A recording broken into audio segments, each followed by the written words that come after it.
I think for many people, the MCU on Disney Plus has basically been a flop almost across the board. Yes, there are some high moments here and there. Maybe a series that isn't so bad, but it never really shined. Never felt quite as amazing as that shared Marvel universe on Netflix, led by Daredevil. You had the Defenders, Luke Cage, Jessica Jones, Iron Fist. Obviously, the Punisher shows up in there. And I think a lot of people were excited when they heard Charlie Cox and the other stars of that Daredevil series were going to show up on Disney Plus with their own version of the character for Daredevil Born Again. Obviously, we saw Daredevil in that Spider-Man movie. We got to see Kingpin in the Hawkeye movie. I believe we're going to see both of them in the Echo series. That sounds like it almost got canceled, but they decided to release it anyway because the writers' strike. And there's just something about that show. It just feels so different than everything else we've gotten really with superheroes. It was so violent, so visceral, just brutal in its execution when you had those awesome action scenes. When Daredevil would get hit in that TV show, you could feel it through the screen because the choreography was so good and the cinematography was just top notch. They absolutely knew what they were doing. And a lot of people want that Daredevil on Netflix flavor to come over to Disney with this Born Again series. We've been getting hints, especially from Charlie Cox, not to expect that. And that is definitely one of the big draws are people like Charlie Cox because they absolutely nailed the casting on essentially every character in Daredevil on all the seasons for the most part. Charlie Cox's Daredevil was absolutely brilliant.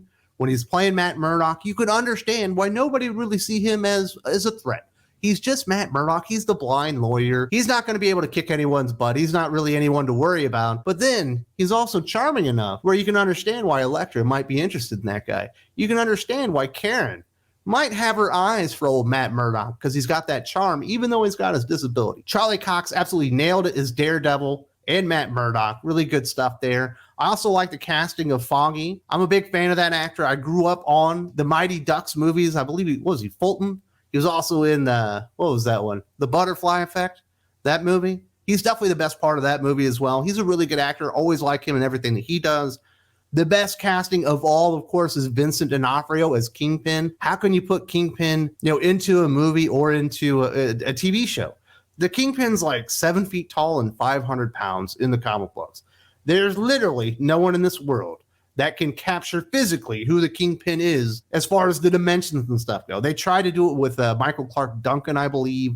That did not work out in the Daredevil movie. Turns out Vincent D'Onofrio was born to play Kingpin. Everything about him was menacing. I remember when he killed that guy with a car door or something like that. He just felt so brutal. So while he wasn't quite as big as Kingpin, in the comic books, Vincent D'Onofrio still has that physicality and that demeanor. That way that he played the character just felt so intimidating, and he absolutely was Kingpin. John Bernthal coming in season 2 as the Punisher, absolutely brilliant casting there. I really like the lady that they got to play Elektra as well. I thought it worked out really well. So they nailed the casting. That's why people are excited. But the bad news is we're not going to get that version of Daredevil. It's all been confirmed.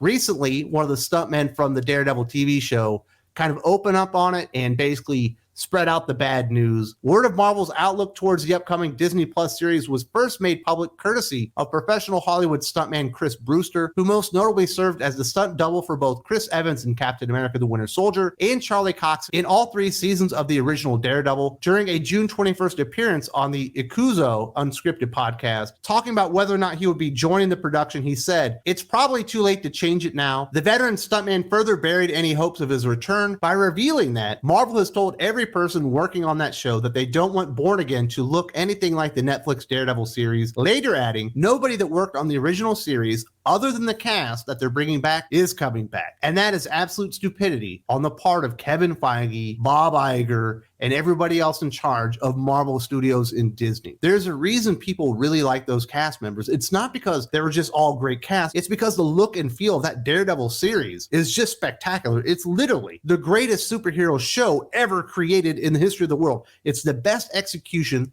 that's ever been done. And it's associated with Marvel. I remember at that time, the MCU was red hot. It was still cool. People still enjoyed those movies. And the reason that they like that Daredevil series is because you still got that Marvel flavor. Obviously, this is a Marvel character, but that world felt completely different. It felt unique. You knew you were getting a different viewing experience than you were going to get in the movies. And it was because of that physicality, that brutality, the wonderful visceral action that was on the screen during that TV show. You remember the big hallway fight one of the greatest action scenes in the history of Hollywood, not just television. I'll put that up there against most movie fights as well. It's absolutely brilliant. And yes, it's not for kids. It's not kid friendly, but not everything on Disney Plus can be kid friendly. If you want the platform to be available literally to everybody, if there's only going to be kid friendly stuff on there, you're going to have a lot of troubles with characters like Wolverine coming in. You're going to have a lot of troubles with characters like Deadpool coming in. Now, when I see stuff like this, it makes me nervous for that Deadpool movie that's coming out. Deadpool is not exactly Disney friendly, but there is money to be made on a third Deadpool movie. But if you don't let Ryan Reynolds be Deadpool like in the movie, and you try to curtail him down and make him more MCU with all that stupid toddler humor, it's never going to work. And not only is it not going to work, the people that like Deadpool going in are going to hate Disney for making it bad. They're going to blame them. And when this Daredevil Born Again series comes out, and when it doesn't look or feel like that Daredevil series on Netflix, which everyone loved, and that's the reason that they're showing up, because you brought the cast from Netflix over here, meaning that we're trying to replicate what was going on at Netflix here, but then you change everything because it needs to be more Disney friendly. It needs to be more MCU friendly. We need more really stupid jokes. We need to embarrass the characters. We need to dress them down. We don't want amazing action scenes. And we don't want this dark ambiance around the show because that's not Disney friendly. Why bring it over to begin with? Because it's already perfect. You can already watch Daredevil on Disney Plus anyway.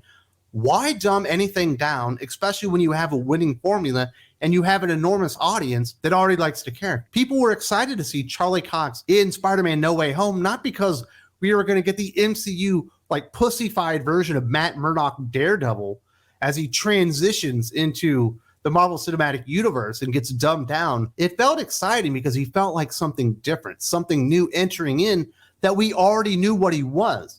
And they're going to break all of that. They've already started that, obviously, with the character's first appearance in She-Hulk. That was one of the most humiliating things I've ever seen done to a superhero. The creators of She-Hulk did everything in their power to humiliate the character, to humiliate the actor, to make him less important before his own show comes on here. And that's just like the stupidity of Kevin Feige. Why does he continue to let this happen? In fact, there was an article about this and some of the turmoil that might lie ahead in an Inverse.com article. This is what they had to say after the She-Hulk appearance.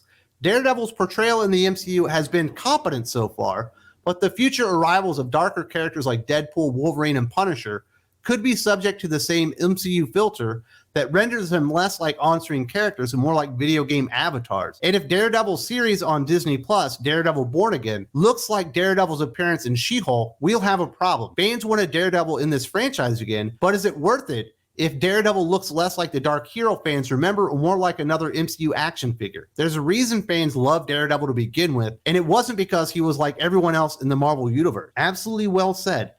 If what we saw in that She-Hulk appearance is a harbinger of things to come for Daredevil on Disney Plus, just cancel it now. It's only going to give you further bad press. The character does not need to be in the MCU. The character does not need a Disney Plus show. If you're not going to do them right, if you're not going to pay homage or at least acknowledge that there are fans out there that love that character, you've already done it by bringing the cast back. But if you can't even try to get that look and feel back to it because it's got to be MCU-fied or Disney-fied or whatever, there's no reason to do it. You're just going to piss everyone off. No one's going to be mad at Charlie Cox. Well, some people might because he signed up for it.